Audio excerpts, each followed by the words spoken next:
In a recent video, I recommended that you'll save a lot of energy and time by quickly blocking people who add nothing intelligent to the conversation, regardless of whether you agree or disagree with them. But sometimes it's not obvious what you're looking at.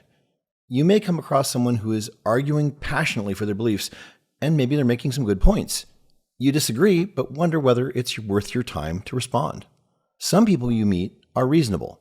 They'll listen to evidence and reason, and maybe even moderate their beliefs. And some people are unreasonable. They're so captured by a rigid ideology that no amount of evidence or reason could possibly sway their opinion.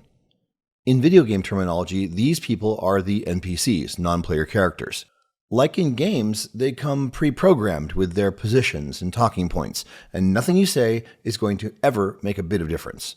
So you've seen online captchas, which are used to determine whether you're a human being or a bot. I'm about to give you a quick, powerful captcha you can use to determine whether you're talking to an NPC or a real human being. If you determine that you're talking to an NPC, you can either choose not to engage in a debate, or you could still choose to debate them, knowing that it will only be onlookers you might influence. But first, you need to learn to examine yourself. Why? To make sure you're not an NPC. I want you to think of a topic you're passionate about, something contentious that you know at least some people will strongly disagree with you on. I mean, no one disagrees that water is wet, so pick something interesting. Got one? Good. Now, focus on that deeply held belief and ask yourself, what sort of evidence would it take for me to change my belief in this even a little? Tough one, right? If you honestly try to do this for a while and can't think of anything, then this might be a belief so close to your heart that it's actually bound up with your identity, and to even consider changing it might feel threatening to you. That's fine. Okay, so in this case, try thinking about an aspect of your belief that's smaller and less important. Maybe an aspect of the known history associated with it, and ask yourself the same question. What sort of evidence would it take for me to change this smaller belief, even a little? I'm not asking you to actually change your beliefs here, just to feel around their edges a bit.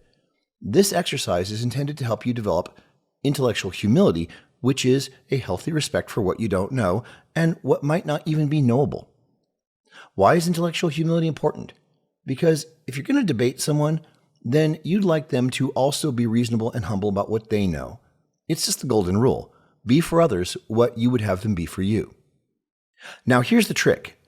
When you're deciding whether to respond to someone online, consider making something like this your first response.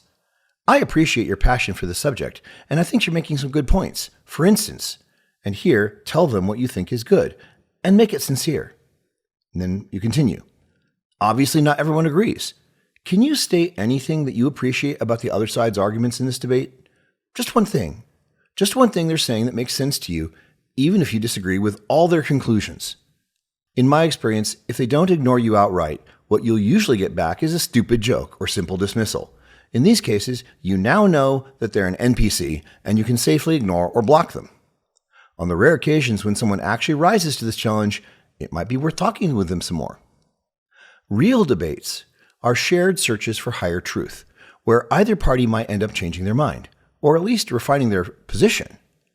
Unfortunately, most of what happens online is just people throwing words at each other like they're in a food fight.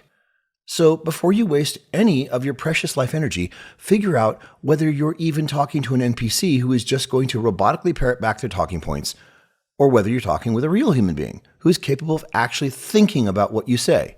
If that's the case, great. But at that point, of course, you're also obligated to really listen to and think about what they have to say.